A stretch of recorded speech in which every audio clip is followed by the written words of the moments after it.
today we have Carolyn Pearson, who has a portfolio career. And Carolyn, you're going to tell us what your portfolio career consists of and how you came about it. Thank you, Barry. Yes, I fell into a portfolio career through, I guess, the blessing of redundancy. So I was working for a large broadcaster and had the opportunity to take voluntary redundancy early this year. And up until then, I had a hobby business, a company called maidenvoyage.com. And that company is an international network for professional women who travelled on business. And we basically enable ladies all around the world when they're having a business trip to maybe meet up and go and explore a new city together. So if you imagine, for example, you're on business in LA and you're by yourself, you're not going to feel the benefits of being in such a vibrant city if you're just sitting alone in your hotel room or you're having dinner in a hotel restaurant. So by creating this network of ladies around the world, it allows them to go out and have dinner and just, have a better experience during their free time while they're travelling. And the business makes money through internet advertising, and we promote female-friendly hotels and safe places for the ladies to stay at, etc. And we're spanning that off to provide some female-focused hospitality training for hotels who don't meet our criteria at present. But that's going to be a slow burn in terms of growing the business. So I needed to get some additional revenue streams and also to keep my hand a little bit in corporate life so that I have some choices further down the line and I can decide which direction I want my career to take me in.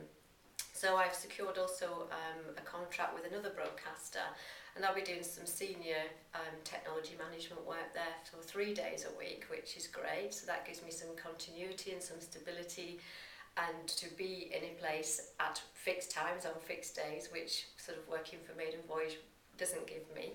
And I'm also doing some consultancy work for a software company, which is launching new products, which is great because I'll be working with the skills that I have around innovation and the dynamism that comes along with the launch, but I don't have to sort of focus on the more detailed, regular, day-to-day service management, monitoring kind of stuff, which is not my natural tendency.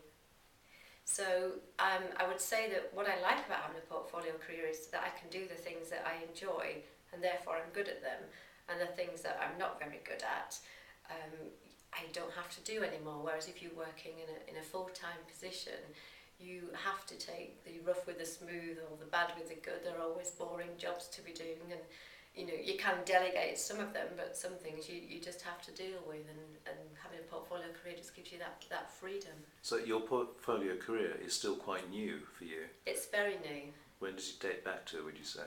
I would say really the tipping point was when I took that redundancy, so I would say from April 2010 is when I sort of set myself free.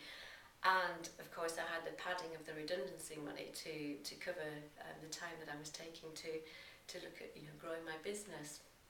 And I wouldn't say that I was in any urgent need to consider going back to the life that I had prior to redundancy, which is something that I'm quite surprised at myself, because I've always worked for large blue chip organisations, and yourself, when you go to a networking event and people ask you who you work for, there's a certain amount of pride associated with the brand that you're working with, and to some extent you're defined by that brand. You're Carolyn Pearson from XYZ organisation, and now you're just Carolyn Pearson. Well, Carolyn Pearson, can I ask you, when people ask you, and what do you do, what do you say to them then? I generally say that I have a number of companies or a number of interests, and it would depend a little bit on the person who I'm speaking to and where they might have come from. But generally I talk about the range of interests that I have, and you can tell pretty much instantly which bit the person's interested in delving into, so I'll expand on the area that they find interesting. What would you say have been the biggest challenges for you since you've embarked on a portfolio career compared with what we call a single track career, which you've had up until now? One academic area, if you like, has been selling, because I am a technologist by trade. And although, in the past I've had to sell business cases, ideas to somebody else within the company, they've known me for a number of years, so I've been able to build up a track record or some credibility or relationship with those people while selling them ideas, and they could be for multi-million-pound projects. Whereas now I'm having to go out onto the market and sell a product or a service, or myself, or my services to somebody who doesn't know me. And that's really difficult, if you're not sales trained, or it's not your natural inclination to do so.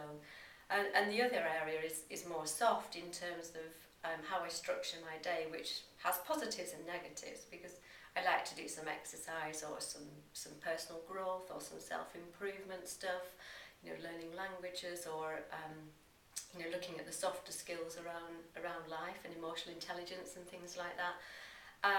And there are certain times of day that you're better at these things than others. But also working from home, you've got to, naturally deal with the inclination to go and wash the dishes or do the washing.